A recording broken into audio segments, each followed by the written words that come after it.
Casing करने का सही टाइम होता है जब आपके बैग पूरी तरह से वाइट हो जाते हैं। तो आज हमारे बैगों को कम से कम 16 से 17 दिन हो गए हैं और हम आज केसिंग स्टार्ट कर रहे हैं बैगों में। आप देख सकते हैं कि ऊपरी लेयर में पूरा जो है वो बैग वाइट हुए हैं और इसमें आपको हल्का पानी दिख रहा होगा, पीला-पीला कलर का। वो बैग जब बंद रहते हैं तो जो भी ह्यूमिडिटी जो भी अंदर का पानी होता है वो सब इस पे सतह पे आके पन्नी पे टच होके ये नीचे सब गिर जाता है। तो इस पे कोई भी दिक्कत वाली बात नहीं है अगर आपको इसमें पानी दिखता है। केसिंग जो होती है वो कम से कम आपकी 1.5 से 2 इंच की होनी चाहिए, जो केसिंग की मिट्टी होती है। उसके लिए आप एक लकड़ी का गुटका जो 2 या फिर 1.5 इंच का हो उसका इस्तेमाल कर सकते हैं। केसिंग करने से पहले आपकी बैगों की सतह प्लेन होनी चाहिए, बराबर होनी चाहिए, जिससे जब आप केसिंग करते हैं 2 या 1.5 इंच की जो केसिंग करते हैं वो बराबर लेवल पे हो, कहीं पे अप या डाउन ना हो। अगर ऐसा होता है तो जब माइसेलियम डेवलप होता है तो फसल आने में थोड़ी सी प्रॉब्लम होती है, कहीं पे ज़्यादा निकल आता है तो कहीं पे कम निकलता है। बराबर क्वांटिटी में आपकी क्रॉप नहीं निकल पाती है। तो इसका विशेष तौर पर आप ध्यान दीजिएगा। बैगों की पन्नी को आप पूरी तरह से फ़ोल्ड कर लें, क्योंकि जब आप फ़ोल्ड करते हैं तो वो पूरी तरह से नीचे तक आनी चाहिए और उस पे कहीं पे भी पानी अटकने का नहीं होना चाहिए, क्योंकि बाद में जब पानी अटकता है तो फिर माइसेलियम और केसिंग पे सड़न की प्रॉब्लम हो सकती है या फिर बहुत सारी बीमारियां आ सकती हैं। तो इसका विशेष तौर पर आप ध्यान दे सकते हैं। और केसिंग करने के बाद आपको नमी बनाने के लिए इस पे ऊपर से फॉग स्प्रे करनी पड़ती है। आप डायरेक्टली पानी की फव्वारे नहीं डाल सकते हैं, आप केवल फॉग बना के इनमें पानी की नमी दे सकते हैं।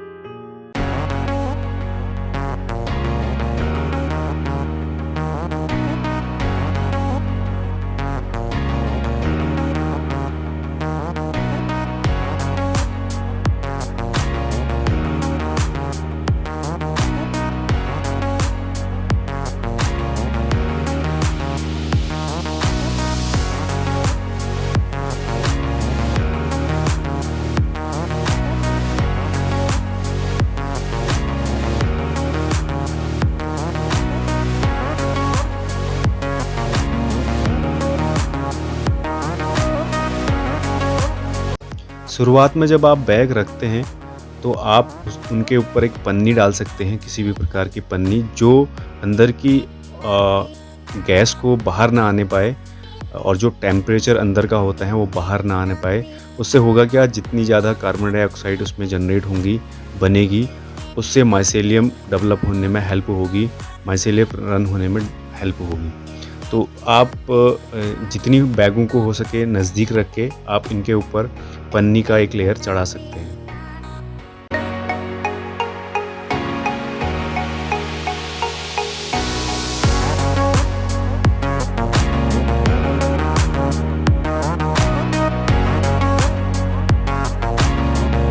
दोस्तों, आज दूसरा दिन है केशिंग करने के बाद। हमने कल केशिंग करी थी और आज ये दूसरा दिन है। कल शाम को हमने इसमें केशिंग करने के बाद पानी दिया था। तो पानी आप चेक कर सकते हैं। आप चुटकी भर मिट्टी लेते हैं, केशिंग को उठाते हैं और हाथ में देखते हैं तो हल्का सा पानी आपके हाथ में छूटना चाहिए, तो ये पर्याप्त नमी होती है। और केशिंग करने का जो मेन पर्पज़ है वो है इसकी वाटर होल्डिंग कैपेसिटी बहुत ज़्यादा होती है। इस वजह से इसको केसिंग करने के बाद पानी अगर डालते हैं तो पानी ये खुद सोख लेता है और जिससे माइसेलियम तक पानी नहीं पहुंच पाता, और जब माइसेलियम ऊपर आता है तो उसको पर्याप्त मात्रा में नमी मिलती है। दोस्तों, हमने टोटल 100 बैग रखे हुए हैं और आज करीब 18 से 19 दिन हो गए हैं बैग रखे हुए, और उनकी आप माइसेलियम की ग्रोथ देख सकते हैं। सारे बैग वाइट हो गए हैं, सारे बैग वाइट हो गए और ये सही टाइम था केशिंग करने का, जो हमने कल केशिंग पूरी कर दी है सारे बैगों में। केशिंग की मिट्टी जो है वो आप अगर आप घर पे बना रहे हैं तो वेल एंड गुड है, नहीं तो आप बाहर से भी ख़रीद सकते हैं। आपकी घर में बनाने से कॉस्ट बच जाती है। और माइसेलियम रन होने के बाद जब आप देखते हैं बैग आपका वाइट होने लग जाता है, तो उसके बाद में तुरंत उसको केशिंग करनी होती है और माइसेलियम जब तक डेवलप होते हैं तब तक आपका रूम का टेम्परेचर होना चाहिए 20 से 25 के बीच में, और ह्यूमिडिटी जो है वो 95 होनी चाहिए या फिर 90 से अबव कितनी हो सकती है। जब आप इसमें माइसेलियम रन हो जाता है और आप केशिंग कर देते हैं तो भी आपके पिन हेड आने तक आपने इसको वही टेम्परेचर देना है जो आप पहले दे रहे थे, क्योंकि कार्बन डाइऑक्साइड जब बनती है तो ही माइसेलियम जनरेट होता है, और जितना कार्बन डाइऑक्साइड इसमें जनरेट होगी उतने माइसेलियम तेज़ी से रन करेगा। और जैसे ही आपको 8 से 10 दिन में इसके पिन हेड दिखने लग जाते हैं तो आप तुरंत ही खिड़की दरवाजे सारे खोल के आप इसको फ्रेश हवा दे सकते हैं। तो फ़िलहाल हमने सारे खिड़की दरवाजे बंद करे हैं और रूम का जो टेम्परेचर है वो करीब 23 के आसपास है और ह्यूमिडिटी 95 के आसपास है। आपको मीटर दिखा देता हूँ, ये हमारा मीटर लगा है। तो अभी 22.5 इसमें टेम्परेचर है क्योंकि मैंने दरवाज़ा खोल दिया है अभी थोड़ी देर, और 95 इसकी 92 इसका ह्यूमिडिटी है। आप देख सकते हैं बैगों को। सबसे मेन ख़ास बात इसमें यह है कि आपका हाइजीन होना चाहिए रूम, और टेम्परेचर आपका मेंटेन होना चाहिए। बटन मशरूम के लिए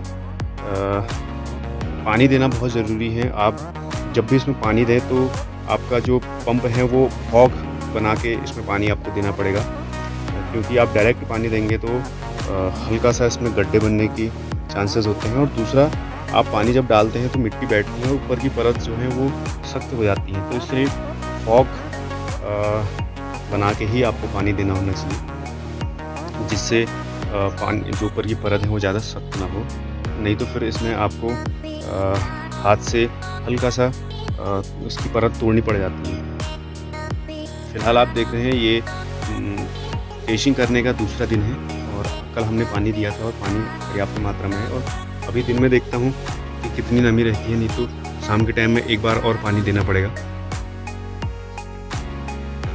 तो जो भी इसको स्टार्ट करना चाह रहे हैं तो आप 150 बैग से भी स्टार्ट कर सकते हैं। आप चेक कर सकते हैं कि आपके यहाँ का रूम का टेम्परेचर कैसा है और कितनी ग्रोथ होती है, वो आप 150 बैगों में पता कर सकते हैं। और जहाँ तक टेम्परेचर मेंटेन करने की बात है, अगर आपको लगता है कि आपके यहाँ रूम का टेम्परेचर ज़्यादा नीचे गिर रहे हैं तो आप स्टार्टिंग में आप 2-3 हैलोजन लगा के दरवाज़ा बंद करके आप उनको चला सकते हैं, तो रूम का टेम्परेचर बढ़ जाएगा। और कम करना है तो नीचे आपको बोरे बिछाने पड़ेंगे, जैसे कि मैंने बोरे बिछाए हुए हैं। ये बोरे बिछा के इनको गीला कर देना होता है। फर्श को जितना हो सके आप नमी रखें तो हल्का रूम ठंडा रहेगा। फ़िलहाल अभी आपको ठंडा करने की ज़रूरत नहीं पड़ती है। जब इसके पिन हेड दिखने लग जाएंगे उसके बाद आपको पूरे खिड़की दरवाजे खोलने पड़ेंगे।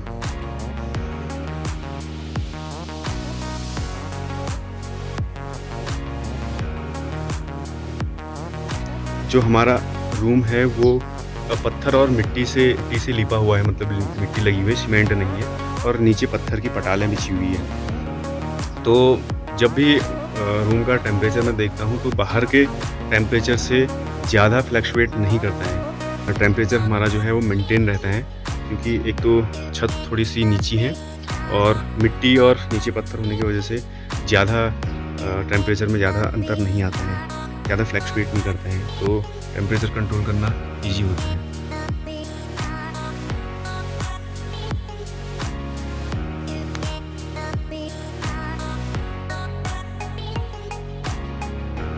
दोस्तों, आप भी अगर स्टार्ट करना चाहते हैं, अच्छी क्वालिटी के मशरूम लेना चाहते हैं, तो मैं डिस्क्रिप्शन बॉक्स में अपना नंबर दे दूँगा, आप प्लीज़ कॉन्टैक्ट कर सकते हैं मेरे को। वीडियो देखने के लिए धन्यवाद। Thank you so much.